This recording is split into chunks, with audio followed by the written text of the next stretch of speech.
You are listening to the FinancialSurvivalNetwork.com. I'm Kerry Lutz on 1230 WBZT. Well, it's Thanksgiving time. End of the year is near, and we've got a special interview for you with none other than Martin Armstrong. If you remember the last interview we had, I think it was back towards the end of August, beginning of September. Martin made the outlandish, some would say outrageous call that sometime in October, the Dow would break 16,000. Well, apologies extended. It took until the third week of November. The Dow did break 16,000. He's sticking to his call, Dow 32,000 in 2015, and he's here with us now. Martin, welcome back. Oh, thank you for inviting me. Hey, so It did it. It happened just like you said. There were a lot of naysayers that said, I mean, I can't tell you how many columns, how many guests I had on that said that the stock market was peaking. It couldn't go any further because earnings are just horrible, and the stock market trades on the basis of earnings. So how much further can it really go? And here we are. It's over 16,000, and it doesn't look like it's going to look back. Why is the market going higher here? Because we're looking at the market, and I've been saying this largely since 2011, that what you're looking at is that it's an international capital market right now, and you have tremendous problems in Europe and Japan and elsewhere. So, with interest rates as low as they are, it's got nothing to do with earnings at this point. You have a lot of people moving capital into equities. You've got pension funds that need 8% just simply to break even, to become solvent. And in Europe, you have the IMF running around saying that the solution is to just confiscate 10% of everybody's assets. You have money pouring in Europe out into equities, real estate.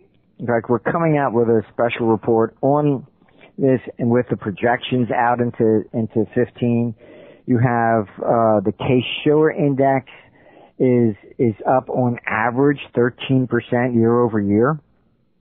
In some areas like Las Vegas hit 29%. And we have real estate booming in London, in Europe, and in Asia. And it's starting here as well, too. And it's the top end. It's not the old, bottom end stuff that we saw in 2007. But with a sovereign debt crisis coming on, and Europe is just literally a basket case, the politicians, instead of fixing the system, which is they really have to completely restructure the euro, they're just putting Band-Aids on a failed system that they created. You have all the banks had to have reserves, and to be politically correct, they had to have a piece of everybody's debt. But then you have a whole bunch of these sovereign governments defaulting, from Greece, Spain, Italy. And they all have problems. And then the banks start to go down, and then people say, oh, gee, why are the banks going down? Because you forced them to buy government debt that's not worth anything. So they don't fix the system. They just keep putting Band-Aids on top of everything that they've done, and it just gets worse and worse and worse. The wounds have got to be stitched up. This is the way it is. And so the stock market at the extreme has the potential here to double. We could see as high as that 32,000 level. Minimum, I would say you're going to see probably in the mid 20s. It depends more on timing. The timing will be 15, but we are at a stage in the game of really capital preservation. And that's what this is about. It's not really a demand-led boom. This is currency, and it all has to do with trying to preserve. All the pension funds are really pretty bad. I mean, I look at a few of them, talk to some, and I mean, some have been buying high-yielding emerging market debt just to try and catch up. Yeah, it's become like a big crapshoot, huh? Well, you can't keep interest rates largely at these levels and expect things to actually be normal. You wipe out all the pensioners, you wipe out pension funds. The elderly have no money to spend. It's crazy. They only look at one side of the coin, and I just put on our site this morning. A lot of people were saying, QE's got to be inflationary, etc. You get 3.6 trillion in reserves in China. So a lot of the money went out of the country. It didn't stay domestically. Domestically, they created excess reserves. Now, I go through this on our site this morning because a lot of people weren't even aware of this. The banks have $2.3 trillion in excess reserves. That's money that should have been lent into the economy, et cetera, to expand businesses, et cetera, but they don't do that. And that has become the reservoir of hot money.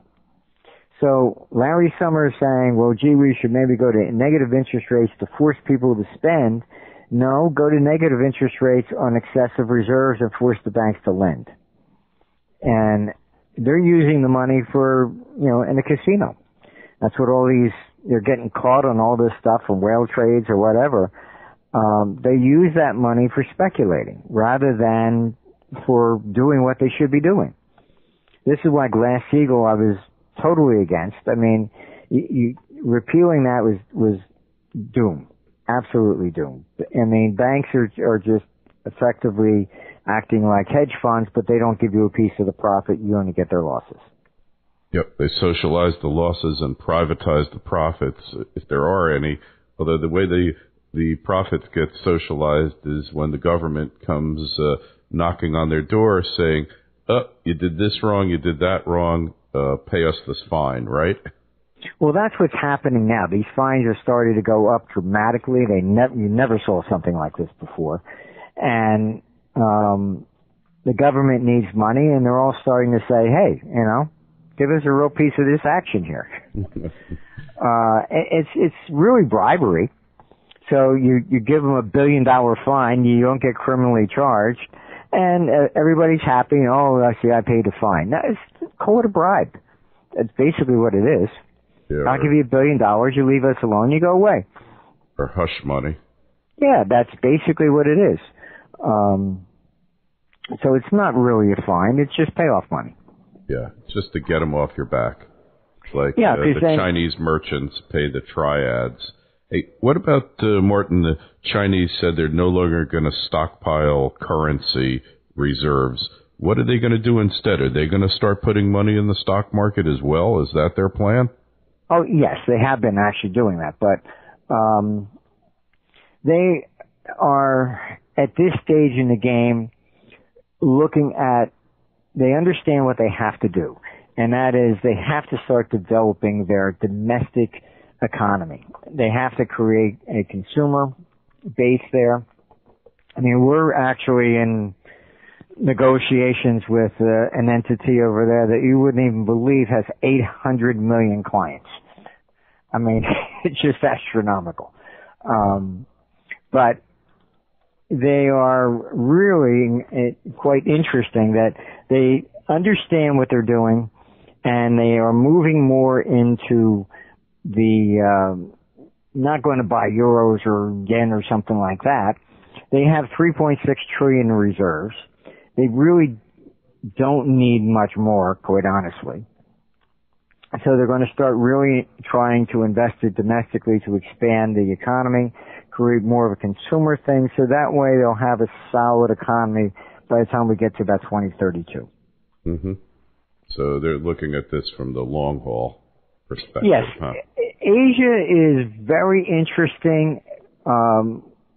Whenever I do conferences or seminars and talk to clients over there, it's all long term. Mm-hmm. Over here, it's like, well, what can I make next week? I got quarterly earnings I got to worry about. We're extremely short term in the West. Asia, it's all about long term. I mean, Singapore actually puts out, it's 20-year plan, and it sticks to it. Mm-hmm. Amazing. So it's a whole different perspective on things, huh? They understand cycles. They understand that it's part of their religion. So what you find is really that they understand, there's a time to sell and there's a time to buy. That it's not linear. It doesn't always go up straight, and there's a cycle to everything. So that's just part of life. It's like we have seasons, and there isn't anything that doesn't have a cycle right down to your heart that beats.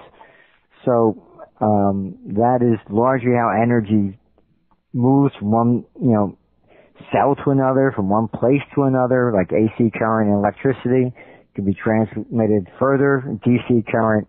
Sure. No.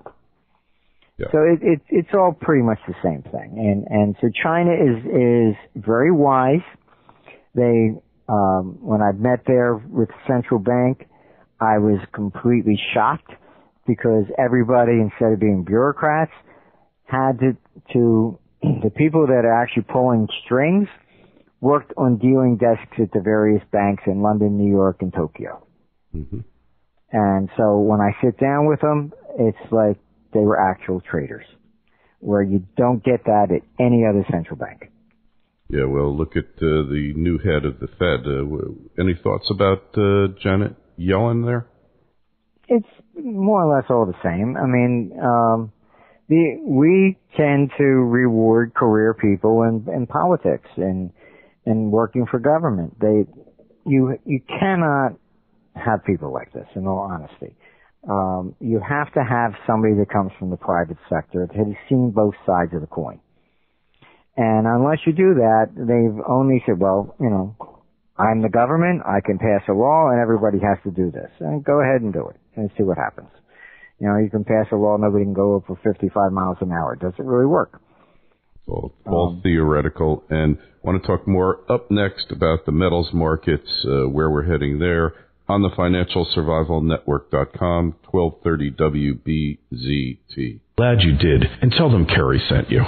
And we're back on the financialsurvivalnetwork.com with a special interview with Martin Armstrong, Kerry Lutz, 1230 WBZT. So, Martin, where are the metals markets heading now? Obviously, the trend for the future is inflationary, and they're going to start doing things based on what you said, eliminating paying interest on the excess reserves held with the Federal Reserve. That there was something about that in the last Fed minutes. Velocity of money, they got to make that pick up to make things start happening, right?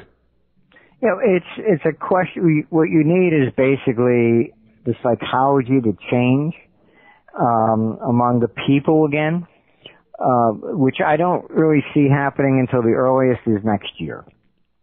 That's what we've been saying that gold had to go down and test.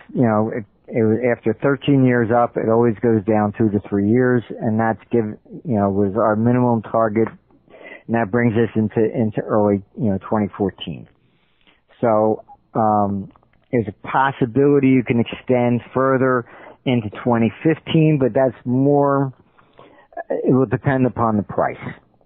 Mm-hmm. Typically, when you look at markets when they go down or up, they fool around with whole numbers. They love that. So, like the Dow kept fooling around with 1,000 in 1966, 68, 74, 80, and it finally broke through in 85. But this is the same thing. Largely, you have this 1,000 number in gold, which will be psychological more than anything. Mm-hmm. Typically, a market will come back and will retest its former high, and that would be 875 from 1980. But we're putting out a report on this, and when you chart gold in adjusted for inflation, the 1980 high is about $2,300. So we never exceeded the 1980 high, which is why you're having this correction now. It was not a bull market per se as far as breaking out. Now the Dow is just starting to break out, making new highs. Eventually gold will have to do that. Okay, but first you come back, you retest the former highs, which could be anywhere from the low 1,000 range down to, I would say, 875 to, low 900s. Once that takes place, then the same things you just saw in the Dow, everyone's saying, oh, it can't go any higher, this is it, you gotta sell it. The majority always have to be wrong, because that is the fuel that actually makes the market move. And when you see gold crack 1,000, all the headlines will be, that's it, gold's done, it's finished, we'll never go up again, it's going to go to 500 or 600, they'll be talking about. It always moves exponentially like that. In Tokyo, when I was there, and the Nikkei hit 40,000, they go, yeah, but we're really going to 100. Mm-hmm. Sure. It's just the way it is. And when you get to a major turn, it always goes exponential in expectations. And that is the key that you're there. So we're not there yet in metals. And you really can't be when capital is confused, trying to figure out where it's going. It's starting to shift. And as this begins to move, you're seeing real estate popping up again, which we said should rally into 2015. So it's been doing exactly what we had, said would happen from the 2011 low. When I put out some of this stuff back then, Barron's did an article on us and said, back in 2000, Armstrong says it's going to go to new highs. We'll see what really happens. Well, here we are. That's the way it is. The more you get the majority of people on the opposite side, that becomes the fuel. Right. At the bottom, what you'll see is that's where a lot of shorts will come in. And it will be the shorts covering their positions, which will give you the initial rallies up, which should be, generally fairly good. We're probably looking at $50 rallies coming, when that begins. And then, the same thing at the top. When the Brady Commission had called me for the 87 crash, the typical idea is we're going to find that person who forced the market down, and that's what this investigation is going to do. And I said to him, look, every investigation since 1907 has begun with this expectation of finding this giant position that overcomes the market and forces it down. Nobody's ever found one. And in fact, every investigation always found everybody wrong. Mm-hmm. And the guy just looks at me and said, well, what makes it go down? I said, very simple. You run out of buyers. You scare the herd. You have everybody that has ever thought of buying is long. And what happens is the last longs start to bail out right away. So that's what a flash crash is. It's not a short position these people look for. It's all the longs trying to get out and there's no bid. So you get a flash crash. And the same thing will happen in reverse from the downside. It will go up because there's no more sellers. So once you get everybody short, you scare them, they then try to move up, then there's no offers. So it will start rising exponentially. In the 87 crash, when it went down, fine, our model even we were like 10 basis points off of the price, and we got the time right. I looked at them at the screens, and it said I could buy like a 200 call on the S&P. It was trading for pennies. Initially, I pick up the phone and I say, okay, fine, I'm going to buy as many as I can get. And only my experience saved me. Initially, I was going to say, okay, fine, buy at the market. But then I said, no, put a limit on it. The next trade, going from a couple hundred basis points, was like 3,000. Why? Because the market makers withdraw. Mm-hmm. You go to sell a call option, and you put in a price in at 3,000. All right? There's nobody else in the market. I come in, say buy at the market, I'm filled at 3,000. The next one could be 200. This is the way it goes. When you're at lows and highs, there's no liquidity. The market makers typically withdraw. Everybody's out trying to find the short or the long, and they can't. Because there's nobody with that kind of guts to do it. Mm-hmm. So, interesting. So, the madness of herds, huh? Pretty much. It is, there is an interesting book that I would recommend if you want to see about psychology. It was Stanley Milgram, Obedience to Authority. Yeah. Oh, and it's very interesting, some of the studies he did.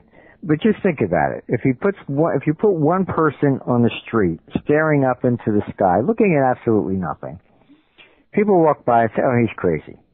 Put 5 people out there, all staring at absolutely nothing, looking straight up in the sky, and everybody will stop to see what it is they're looking at. Yeah, I've seen this. I've seen it happen in Manhattan. We are times. Hardwired for a lot of collective behavior, and that's what markets are about. Yeah, it's a fascinating study, and I guess if you can find out where the herd's going to go and know what they're going to do before they do it, that's how you can make the money. Absolutely. That's why I say just look at the herd, because what it has to be, just as you began this interview saying, gee, everybody was saying no, no, no, no, no, that's the majority. I'm the guy saying, no, it's going to go up. Who ends up being right? It's because the majority always has to be wrong. Because they're selling that high, they now have to cover their short positions, and that takes it through. And I've seen this, too, in the sports book. Not that it shares a lot of similarities to the stock market, but a friend of mine is a contrarian sports bettor. And he's right better than 70% of the time, because when he sees a team that scored a lot of points for a lot of games in a row, and then he looks at a line that doesn't appear right, he knows that they're not going to score a lot of points, and he makes the bet, and he's usually right. It's just amazing. It really carries forward in a lot of aspects of life, this contrarian theory. Because everything is cyclical. You can't always win.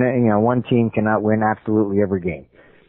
I find it ironic that, in politics, our computer model does political forecasts, and honestly, it's never been wrong.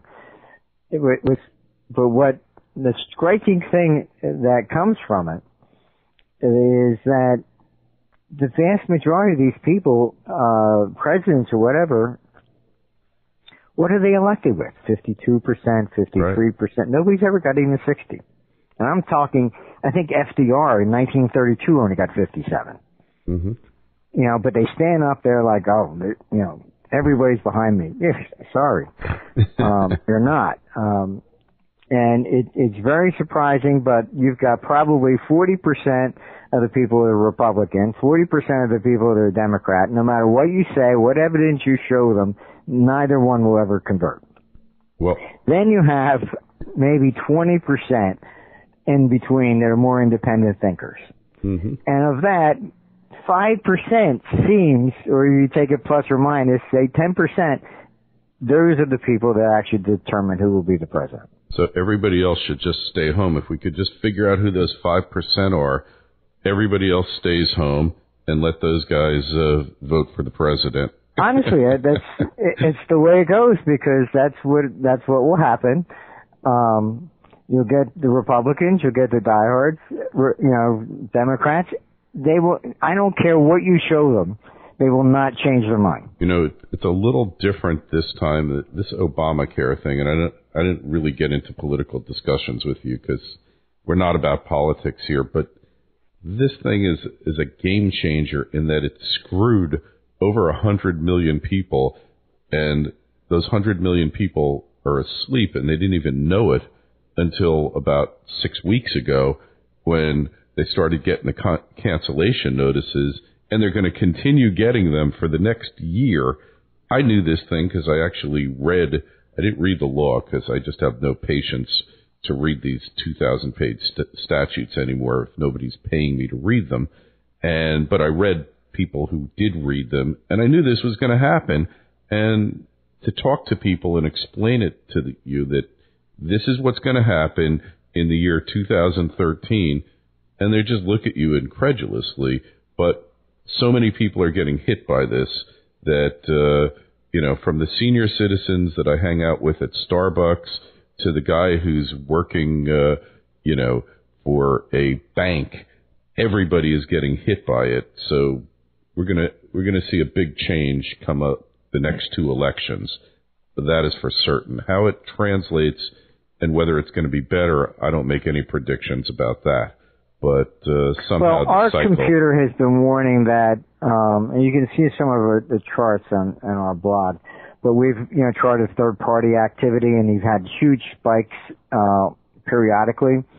This one going into 2016 should be the largest third-party type spike. And we have a chance of really messing things up here and changing the dynamics. But Obamacare is indicative of government. Yep. They cannot, honestly, if they had to give out life preservers on the Titanic and they had twice as many than they had passengers, they would still screw it up. Everyone would still drown. They're impossible. They have, the people that run this stuff, they honestly do not have any practical experience.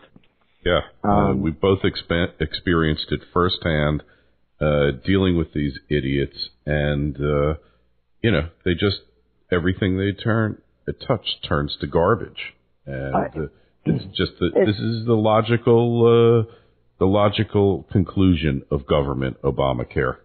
Look, I mean, we were just joking the other day because with my sister when JFK actually came to New Jersey. I shook his hand.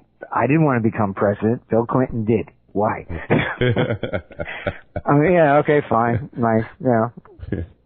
I was, too young. I wasn't that impressed because I felt that, I shook his hand, so now I wanted to become president. No, I don't think so. But some people that's all they want to do. They want that notoriety or that power. They're sociopaths is what it comes down to here, Martin. As soon as they get out of school, that's all they do. They go straight to government, and they never come out. Frightening. And, look, I mean, I could read every book on brain surgery, and I can memorize everything that's in the book. You want to be my first patient? Yeah, no thank you. Yeah. It's simple as that. Sometimes you just need experience, Yeah, it's just a fascinating thing to behold, the way the whole thing has gone. And I venture to say, you knew what was going to happen with it. You knew exactly what was going to happen with it. Any thinking person knew the way this was going to turn out, except the one thing you didn't know was actually how bad and how fast it was going to blow up. I didn't know how fast it was going to blow up. I did know that website was never going to work properly, to the point where you're not going to know if you have insurance going through that website or not.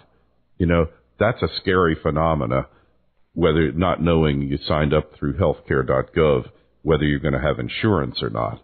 But I signed up on healthcare.gov. Of course I have insurance. Well, sorry, sir. According to our records, you don't. What do you do then? Well, I think they got 32,000 people that signed up and 200,000 people that got cancellations so far, or something like that. Yeah, it's millions. I mean, it's just the whole thing's a joke. It is a joke. And honestly, when I go to Starbucks, I see a lot of young kids there. Yeah. And they say they'd rather pay the $85 a month. Yeah, well, those kids generally aren't going to get health insurance anyway because they think that they're invincible. They call them the invincibles. When you're 22 years old, you're not thinking about, type 2 diabetes. You're not thinking about heart disease or cancer or anything else. You're thinking about having a good time having fun, trying to get a job, trying to pay your damn student loans. You're not thinking about health insurance. Well, the government doesn't know how to structure anything. Yeah. One of the classic examples was New Zealand. They passed a law that if a girl got pregnant and did not know who the father of the child was, the state would take care of her, including giving her a house. Suddenly, they ended up with the highest proportion of women in the Western society that had no clue who the father of the child was. And the guy was actually there, and he would just jump out the back window when the social worker came.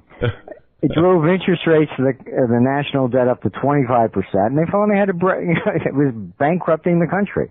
Yeah. You know, it sounds nice, but you don't understand how people are going to react. And that's simply the way it is. Yeah. And you make it like that, and that's what you're going to get, you know. And we got it, boy. We got it in spades, and it's a little scary, especially if you have something wrong with you and you're in the middle of one policy and you can't afford the next. But, hey, Martin, we find you at ArmstrongEconomics.com, right? Correct. All right. And, of course, in the show notes to this interview, we'll have a link to your site. And don't forget, go to FinancialSurvivalNetwork.com, sign up for our newsletter. We had something on fracking this last newsletter. There's a revolution taking place. They keep saying we're running out of oil, Martin. We're running out of oil. Those wells in North Dakota, they're just going to run out. And leave it to man to come up with a new technology that will greatly prolong the lifespan of even those fracked wells to the point we're going to have more oil than we know what to do with.